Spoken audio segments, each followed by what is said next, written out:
কল্কি পুরাণ পাঠ সুখ পাখি। আমরা কল্কি নিয়ে আলোচনা করলে দেখতে পাওয়া যায় কল্কির পাশে সুখ পাখি। সেই সুখ পাখি ভগবান কল্কি মহাদেবের কাছ থেকে, শিবের কাছ থেকে পেয়েছিল এবং সেই সুখ পাখি যেখানে ইচ্ছা সেখানে ঘুরে ঘুরে বেড়ায়। এক দেশ থেকে আর এক দেশ ঘুরে ঘুরে বেড়ায়। ঘুরে ঘুরে বেড়াতে বেড়াতে হঠাৎ সিংহলে উপস্থিত হয়েছিল। এরপর কল্কির ভাবী স্ত্রী পদ্মাবতীর সামনে হাজির এলো। পদ্মাবতী কাঁদছিল। সে প্রথম পার্টে আমি আলোচনা করেছি। এরপর সুখ পাখি সেই পদ্মাবতীর কাছে গেল এবং পদ্মাবতী বলল তার মনের কথা, কেন সে কাঁদছে। পদ্মাবতী বলল, আমার কান আমি কী জন্যে কাঁদছি জানো? তখন সুখ পাখি বলল, হ্যাঁ, আমি ওই কথা জানতে চাই, তুমি কেন এখানে কাঁদছো কেন? আমি ক্রন্দন শুনে অতীব দুঃখিত হয়েছিলাম। হওয়ার পর আমি তোমার কাছে এসেছি সমস্ত কিছু জানতে। এরপর তুমি আমাকে তোমার কথা বললে, সেজন্য তুমি পাশে থাকলে আমি তোমার পাশে এলাম। এখন বলো তুমি কী জন্যে কাঁদছো, সমস্ত কিছু কান্নার কারণ কী?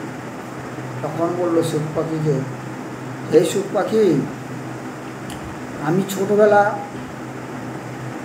খুব ছোটোবেলা আমি জন্মগ্রহণ করেছিলাম। আমি জন্মগ্রহণ করেছি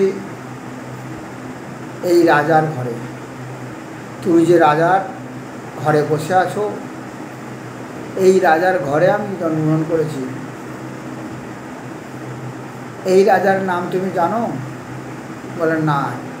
এই রাজার নাম কি? বলে, এই রাজার নাম হলো বৃহদ্রথ এবং বৃহদ্রথের রাজমহিষীর নাম হলো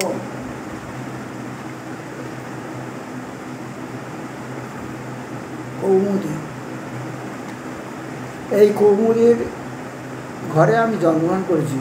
আমি কৌমুদীর মেয়ে এবং রাজা বৃহদ্রথের মেয়ে। আমি জন্মগ্রহণ করলাম। এরপর আস্তে আস্তে বড় হতে লাগলাম। এরপর আমি হয়ে গেলাম শিবভক্ত, ভবানী ভক্ত। শুধুমাত্র অহরহ আমি ভবানীকে সাধনা করতাম। ভবানীর নাম সবসময় জপতাম। কেন জানি না, ভবানীর নামে আমি বিমোহিত হয়ে যেতাম। ভবানীকে না পুজো করে দিলে আমি স্বস্তি পেতাম না। সেজন্যে ছোটো থেকে আমি ভবানীর প্রতি আকৃষ্ট হলাম, শিবের স্ত্রী ভবানী। আর সর্বদা সেই ভবানীকে আমি সেবা শুশ্রূষা নাম করতাম। ঘুম থেকে উঠতাম, সেই ভবানীর নাম করতাম, শিবের স্ত্রী ভবানী।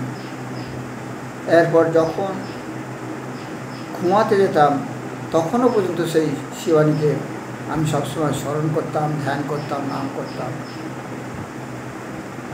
আর সকালে উঠে স্নান করে আমি সোজা শিবানীর কাছে চলে যেতাম, শিবানী মন্দিরে চলে যেতাম। শিবানী মন্দিরে গিয়ে আমি শিব এবং দুর্গার আরাধনায় সবসময় ব্যস্ত থাকতাম। আমার পিতা বৃহদ্রথ, মাতা কৌমুদী আমাকে কিছু বলতেন না। তারা আরও ভালোবাসত। তারা চিন্তা করত যে ভালো সংস্পর্শে, সৎ সংস্পর্শে, ঈশ্বরের সান্নিধ্যের সংস্পর্শে খুব ভালো জিনিস। সব সময় ঈশ্বরের সান্নিধ্য ভালো, সেজন্য তারা আমাকে কোনো বাধা দিত না, আরও উৎসাহিত করতেন সেই ভবানী এবং শিবকে সাধনা করার জন্য, পূজা করার জন্য। একদিন কি হয়েছে জানো? তখন সুখপাখি জিজ্ঞাসা করলে, বলো বলো কী হয়েছে? তখন সুখে পাখি বললেন, বলো, আমি শোনার জন্য আগ্রহ হয়ে আছি। সেই পদ্মাবতী তখন তাকে বলতে লাগলেন, ওগো সুখ পাখি, একদিন অতি প্রত্যুষে উঠেছি, ব্রাহ্ম মুহূর্তে উঠে সবসময় কেমন যেন শিবানী আমার যেন টানছে, আকৃষ্ট করছে। শিবের স্ত্রী যেন আমাকে আকৃষ্ট করছে, শিব যেন আমাকে আকৃষ্ট করছে। সেই টানে ঘুম থেকে উঠে তাড়াতাড়ি আমি স্নান সেরে পূজায় চলে গেলাম। এরপর মনোযোগ সহকারে আমি পূজা দিলাম। পূজা দেওয়ার সাথে সাথে হঠাৎ দেখি আমার সামনে ভবানী উপস্থিত হয়েছে। ভবানী, শিবের স্ত্রী ভবানী উপস্থিত হয়েছে। তারপর ভবানী উপস্থিত হয়ে বললেন, ওগো পদ্মাবতী, তুমি ধ্যান করছো, সাধনা করছো, পূজা করছো কেন? কী অভিপ্রায় তোমার? কিসের অভিপ্রায়? তুমি ধ্যান করছো আমার, সাধনা করছো আমার, তুমি কী চাও? কী বর চাও বলো, আমি সেই বর তোমাকে দেবো। পদ্মাবতী ছিলেন অতি লজ্জাবতী। তিনি কিছুই বললেন না, কিছুই বলতে পারলেন না। শুধু তার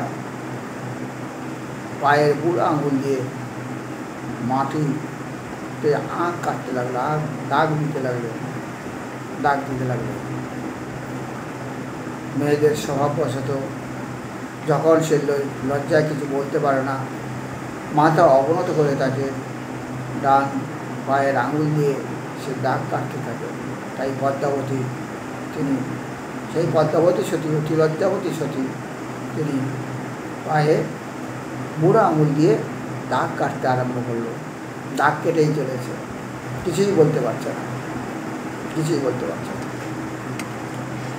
এরপরে ভবানী আবার জিজ্ঞাসা করলেন, এই পদ্মাবতী সতী, তুমি খুব লজ্জাবতী, আমি জানি, অনেক লজ্জাবতী।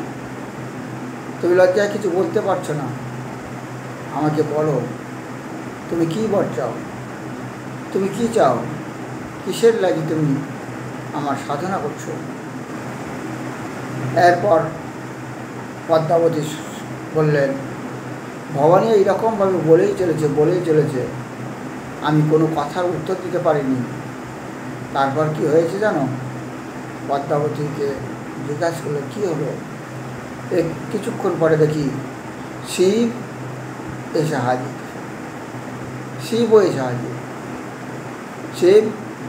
ভবানীর স্বামী শিব, সেই যে মহাদেব, সেই মহাদেবও এসে হাজির। মহাদেব এবং শিব পাশাপাশি দাঁড়িয়ে আছে এবং তারা দুজন আমাকে আশীর্বাদ করার জন্য উদ্গ্রীব হয়ে আছে। বলছে, হে পদ্মাবতী, বলো তুমি কি চাও, কি অভিপ্রায় তোমার? আমরা দুজনে তোমাকে আশীর্বাদ দেব। তখন সেই পদ্মাবতী আরও লজ্জিত হয়ে গেলেন সামনে শিবকে দেখে।